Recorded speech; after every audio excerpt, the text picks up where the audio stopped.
Good morning, all. I'd like to thank my colleagues for joining me today to honor the millions of Armenian, Assyrian, and Greek victims of the Armenian Genocide in 1915. My name is Assemblymember Adrin Nazarian. I proudly represent the southeastern San Fernando Valley in the State Assembly. In a few moments, we will pin these ribbons to this beautiful wreath behind me. If you look closely at these ribbons, you will notice several tiny purple flowers, which are commonly known as the forget-me-not flowers. Though small, these flowers have a rich history of symbolism and meaning behind them. The purple symbolizes the recognition and the condemnation of the genocide. Second, the 5 petals represent the continents where the Armenian refugees of the genocide found themselves forming their diaspora. Third, the yellow center of the flower symbolizing the Armenian Genocide Memorial Complex, the Tzitsernagabert, which was dedicated to the victims of the Armenian Genocide, built in 1967 on the hill of Tzitsernagabert in Yerevan, Armenia. Finally, you will notice that the color behind the flowers is dark, almost black. The black color symbolizes the horrors and memories of the Armenian Genocide. The theme of the Forget-Me-Not flower is remembrance, which is what we are doing today. We are promising not to forget the 3 million victims who died during the genocide, with more than half of them ethnic Armenians. I'd like to now invite my colleagues to each place a ribbon on the wreath, and then we'll surround the wreath for a photo op. Then I'd like to ask my colleagues, starting with Senator Durazo, to follow up with a few words. Thank you.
Good morning. My name is Maria Elena Durazo, State Senator representing the 24th District in Los Angeles and home of Little Armenia. I'm honored to be part of the Armenian Caucus and presenting the Armenian Genocide Commemoration Resolution, SR 82, on the Senate floor today. Today, more than ever, as we watch the atrocities in Ukraine, we are reminded of the examples of violence that can repeat itself. It is only through intervention and recognition that we can put an end to all atrocities. To the Armenian community and to your clergy, I say, as the Fresno poet William Saroyan, who actually is from my home part of the state, the San Joaquin Valley, if I could read his poem. He said, "I should like to see any power of the world destroy this race, this small tribe of unimportant people, whose wars have been fought and lost, whose structures have been crumbled, literature is unread, music is unheard, and prayers are no more answered. Go ahead, destroy Armenia. See if you can do it. Send them into the desert without bread or water, burn their homes and churches, then see if they will not laugh, sing, and pray again. For when 2 of them meet anywhere in the world, see if they will not create a new Armenia." Thank you. Ms. Carrillo. Thank you, Assemblymember, and what an honor to join you here this morning. Thank you for the invitation to join the Armenian caucus. And I'd like to just simply share a quick story in terms of my own understanding of the Armenian Genocide. I only came to learn of it when I was in college at Cal State Los Angeles, when at the time I had chosen to run for student body government and was elected to serve as the student body vice president of finance. And we discovered that under the student union and the student government, there was $12 million for student programming that wasn't being utilized. And so we developed a program at Cal State LA in which organizations and clubs could apply for that funding. And one of the organizations that came forward was the Armenian Student Association. And we put together for the first time ever at Cal State LA an event called Never Again 1915. This was in 2003, 2004.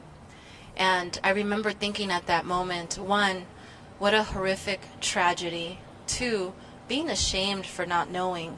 And then three, the final emotion that I felt was just, I was angry that I had gone through an education system that had denied me the opportunity to learn about what had happened to the Armenian community and the Armenian Genocide of 1915.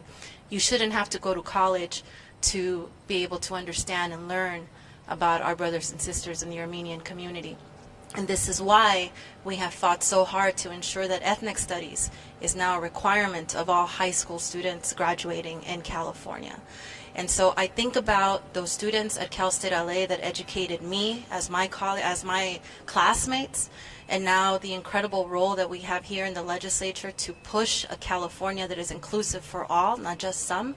And I can't help but think of a love letter that I like to share that I hope recognizes that every generation that's to come has a significant impact on what we do here in California and across the nation. So in 1780, John Adams was in France raising money for the Revolutionary War for the 13 colonies. And he wrote to his wife Abigail, and he wrote, "The gardens of Versailles are beautiful, and I wish that I had the time to express them and share them with you, but I must get back to work because I must go study politics and war so that our sons have the liberty to study mathematics and philosophy, so that their children have a right to study art and music." That is the promise of this nation, that no matter where you come from, what you look like, what language you speak, or what your legal status is, this nation belongs to all of us, not just a few. And being a war refugee myself, being a formally undocumented person coming from a country of El Salvador that had a 12-year civil war, and understanding the diaspora of the Armenians that went to El Salvador for refuge, I understand now, I understand our history, and as we mourn the lives lost, as we celebrate and honor the resilience of the Armenian community, we must reaffirm what history is and ensure that it never happens again. Thank you all so much. Thank you.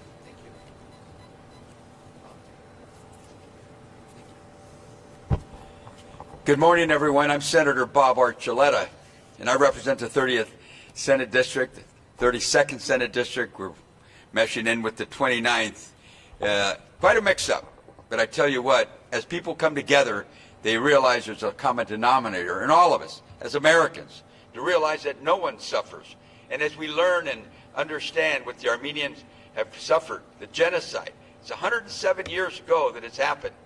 And in my district in the city of Montebello, there's a monument, huge, huge, beautiful monument, been there for years, thousands upon thousands of Armenians over the years, since the 60s and 70s and 80s, and we go on. They come every year to worship, to pray, to acknowledge that the genocide has happened. And this is what we've got to do, educate America across the state and throughout the United States that the genocide actually happened. And I'm so proud of our president who put it on the table and said, it is happened, it did happen, whether you like it or not, be aware that it shall never ever happen again. And in Montebello, the beautiful church that's there, the monument, the people have come together, and I was with them just the other night as we lit candles, we prayed, and we heard of the suffering. Generations have been hurt, grandmothers, grandfathers, but the children who are here, They were saying, I can't allow this to happen again. So we as Americans can never allow this to happen again, anywhere in the world.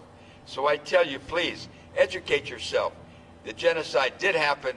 We have to make sure it never happens again, and acknowledge the Armenians who have come home, have come to America to help build this country, participate in the military, engineering, science, teaching, education, you name it.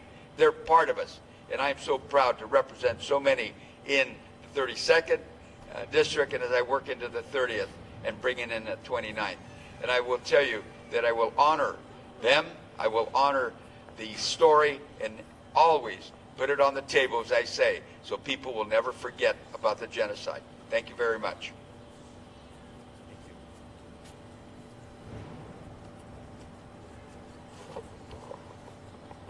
Good morning. My name is Chris Holden, and I represent the 41st Assembly District, home to a very large and very vibrant Armenian community, of which I've had the pleasure to represent in various degrees and various levels over the last 30 plus years. You know, I had my first introduction to the atrocities that were inflicted upon the Armenian community from someone who I valued and respected as a youngster growing up in Pasadena. He was my basketball coach, George Turgeon. And Coach Turgeon would bring the players over to his house, and he would talk about a lot of things that were important for us as young men to understand and grow and develop. But he also talked about the history of the Armenian people, the culture, and what makes the Armenian people so resilient, as we see even today with the atrocities that have been inflicted upon them in their motherland. And so I was very much appreciative of the coach's insight and guidance. There was nothing that was being taught in my school classes about the genocide, the Armenian genocide. And so I value what's in me today because of what he was able to instill, and I give him great respect. He's no longer with us. He was a fabulous coach, but had been a great mentor, a father figure, but also someone who was an educator and expanded our thoughts and minds beyond our own communities. And so today, as a legislator here, joining with my colleagues as a member of the Armenian Caucus, I have the privilege to have been able to, along with my colleagues, establish a resolution that calls for a sister state relationship with Sunik and Artsakh, and we are representing the 1.5 million Armenians that reside in the state of California, that this state stands with you in solidarity. In 2020, when the war broke out in Artsakh, we felt the pain. We saw it on the faces of generations of Armenians who were protesting and making their voices heard.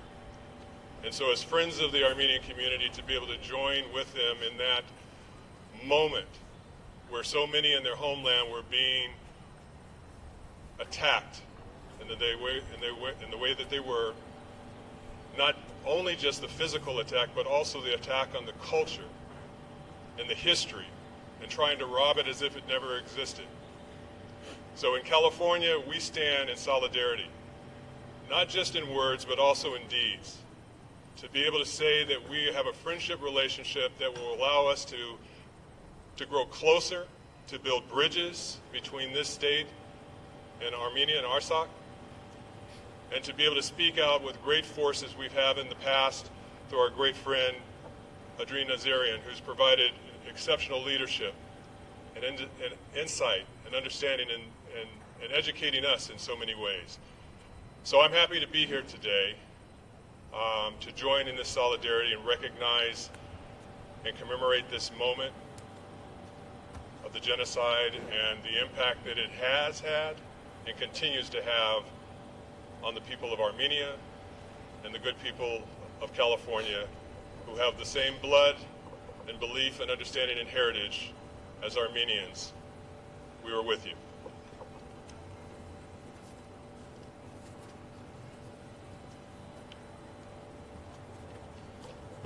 So good morning, everyone. And like all of my colleagues here, appreciate the opportunity to be here with you all and to say a few words. And I'm grateful as well to our good friend and our colleague, Assemblymember Adrin Nazarian, and his office for organizing this morning's ceremony. And as we gather here and remember the atrocities of the Armenian genocide, and we honor its victims, we must recommit ourselves to ensuring that history never repeats itself. And we can do this by ensuring that we come together, working to create a more equitable and secure future for all people. You know, here in California, this has always been a state that welcomes everyone. And true to form, our state must serve as a safe haven for those fleeing persecution and violence. And we must do our part as a state to ensure that the repetition of history, to ensure that we do our part to prevent the repetition of history by not forgetting this past. And we must ensure that we welcome those individuals and families whose lives are in danger. And so with that, as Vice Chair of the California Latino Legislative Caucus, proud to join my colleagues to honor the victims and, again, recommitting ourselves to ensuring that as a state we do all that we can to prevent this history from occurring again. Thank you so much. Good morning. I'm Assemblymember Mark Levine. I represent Marin and Sonoma counties in the State Assembly. Thank you so much, Assemblymember Nazarian, for bringing us together to mark Armenian Genocide Remembrance Day. It's extraordinarily important for us to know this day. This genocide, sadly, was a template for a century of genocides that we have just experienced. The Crimes Against Humanity playbook was the Armenian Genocide, one in which those who perpetrated that crime had no accountability, has never acknowledged a role, has never acknowledged responsibility. But we can mark that, and we know that this occurred, and we can continue to bring pressure, but also strengthen our relationships and the friendships to make sure that this never occurs again. And we need to continue working to strengthen those relationships because I was really fortunate to travel to Armenia and to Artsakh a few years ago with Assemblymember Nazarian. And in one of the churches that I went to, I remember walking into this church. It was beautiful from the outside, but I walked inside and it was even more beautiful and striking. I noticed the art on the walls. I took a few photos. But what I really noticed was I had just walked into a wedding ceremony. And a few years later, when war broke out, I saw that church again, but this time there were no walls because the walls had been destroyed, but I saw the art still standing. And the culture, the celebration, everything that was occurring inside that church, we need to make sure that that is something that can be continued to be celebrated into the future. And when we do this, we must make sure that the accountability for this that occurred, but also for the Armenian genocide that occurred, that we find that accountability. That even to this day, those who profited off of the genocide, for example, insurers who had Armenians with life insurance have not paid out to the descendants for those who were killed in that genocide. We must continue to raise these issues to make sure that this never occurs again and no one has any profit motive from something like this again. Thank you. I'd now like to introduce my colleague, Assemblymember Petrinorus. Thank you. Good morning. I appreciate the opportunity to be here today with my colleagues on this very somber occasion, and I appreciate Assemblymember Nazarian, your leadership in bringing us together. This year we mark the 107th anniversary of the start of the Armenian Genocide. 1.5 million people would lose their lives. It is one of the worst mass atrocities in our history. And today it's an important opportunity both to recognize and mourn the lives that were lost. It's also an important opportunity for us to gather together and raise our voices against hate and intolerance in all forms here on our shores and around the world. It is also an opportunity to recognize the strength and the resilience of the Armenian people, many of whom moved here to America to rebuild their lives, to rebuild their families. And I'm proud to stand together with Assemblymember Nazarian and with all of my colleagues to ensure that together we fight for a future for our children where hate and intolerance are a thing of the past. So with that, thank you, Assemblymember Nazarian, for convening us today.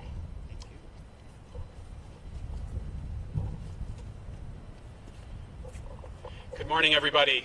My name is Jesse Gieber. I have the great privilege of representing the West San Fernando Valley with a very diverse and vibrant Armenian American community. And we are proud to count among the people that are products of our district, my wonderful friend and colleague, Assemblymember Nazarian, who is a graduate of Farahian High School, where I was on Friday night for a genocide commemoration event. And I just want to take a moment and acknowledge the Assemblymember's extraordinary leadership as chair of the Armenian Caucus, everything he has done to elevate the Armenian community and its issues. And I think that not only is the community lucky to have had such a tremendous advocate in the legislature, but all of us are lucky because he has so enriched our public discourse on these issues, so enriched the way that we think about these things. I know that I think about some of them differently based on conversations that we have had, and I have been fortunate to have a lot of really powerful conversations in my time in the legislature.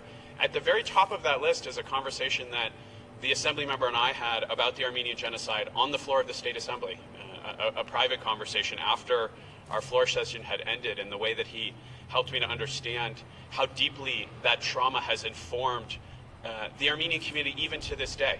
That the genocide may have been 107 years ago, but the way in which that trauma has continued to influence the community and ought to influence all of us as we think about genocide, as we think about our collective responsibility to stand up. So I just really want to say, Assemblymember, thank you for your extraordinary leadership, not only for the community, but for our legislature. I want to broadly associate myself with the comments of my colleagues who I think have highlighted a lot of what I was hoping to say. I'll just make two additional points. One is that the genocide may have happened 107 years ago, but we continue to see hatred and bigotry against the Armenian community in a very real and direct and horrific fashion even to this day. I know that some of the Armenian schools in my district were victims of hate crimes very recently by those who would deny the genocide. And the way in which this community, both internationally in Artsakh and also here in the United States, has continued to confront aggression and racism and bigotry directed against it, is something we have to be honest about. And we have to speak out very forcefully again, because this is not just a matter of history. This is also a matter of contemporary politics. And I also want to emphasize the extraordinary resilience of the Armenian community. I was so moved every time I walk into the Assemblymember's old high school or church to see the vibrancy of the community, the way that they have preserved their culture and their faith and their language, the way that they continue to teach values to their children despite everything that they have observed and one of the endured. And one of the speakers on Friday night noted that if you look at the past 4,000 years, the Armenian people have really only had a homeland for several decades in the last 4,000 years. It's really extraordinary to think about, and despite that have continued to endure and blossom and flourish and blossom in so many, and certainly contribute here in the state of California. So today is a day of somber reflection, but I think it's also appropriate to acknowledge the extraordinary resilience of the Armenian people and to emphasize again that we in the state of California stand strongly with our Armenian community here, but also with our dear friends and brothers and sisters internationally in Armenia. And with that, want to call up and acknowledge our Senate Majority Leader Emeritus and my good friend, Senator Bob Hertzberg. Thank you very much. I said I'm the former Speaker of the Legislature, of the Assembly, and former Majority Leader of the Senate, and a current constituent of our chair, Assemblymember Adrin Nazarian, and he's been my Assembly member for a long time, and a friend for a long time representing the same communities. And I just want to briefly say this. It is our obligation in public life to speak out. To speak out. It is critically important that we as elected officials, as you see here today, in solidarity and articulating the important message of the atrocities, to send a message to the children and the grandchildren that enough. We will never tolerate this again. This is an extraordinary circumstance. As someone, we've got a number of members of the Jewish caucus here, of which I'm a member, including Mr. Nazarian is a member of that caucus, similar types of challenges that we all face, and that we as human beings, we as elected officials, have a deep moral obligation. So I come here today as a member of the Armenian caucus, as someone who represents the community in a pretty significant way, but to stand in solidarity, to stand behind our leader, Mr. Nazarian, as the chair of the caucus, and to celebrate his leadership, and to thank him deeply for educating us all, keeping us engaged, and continuing the fight. Thank you so very much. Thank you all very much. First and foremost, thank you to my colleagues who are all here, who have spoken. Some of them have not spoken, but just wanted to show their solidarity and wanted to have their presence felt on the issue. Thank you to all our colleagues who couldn't be here, but wanted to be here also. And we'll have an opportunity to vote on the resolution and continue other efforts that we work on in the legislature to advance these issues of acknowledgement and awareness. I also wanted to just briefly say thank you to all of you for being here, given the richness of your backgrounds, whether it's Jewish, whether it's Irish, whether it's Central American or from South America. We all with us bring upon the responsibility, in some ways the burden, of needing to work towards greater justice, given the injustices our previous generations have endured. So thank you all for strengthening this issue by lending all of your voices. And with that, I wanted to just say a lot more work is abound for all of us. We have, unfortunately, with every incident in the world, we call out certain lessons, but then realize that some of those lessons haven't been learned very well, and we need to continue working towards that. As some of my colleagues aptly said, the Armenian Genocide, unfortunately, provided the blueprint, and Hitler himself evoked the Armenian Genocide when speaking to his generals and saying, "Who now remembers the Armenians?" when he was right about to invade Poland. So when you don't stop some things or recognize them or bring them to the light, they will continue to happen, because it allows others to have the comfort of mind that they can get away with it again. So with that, again, thank you to all my colleagues for strengthening this issue, keeping the memory alive, and continuing to do the legislative work necessary in order to ensure that all atrocities are not only recognized, made aware of, but also we learn how to avoid them from happening again. Thank you all for being here.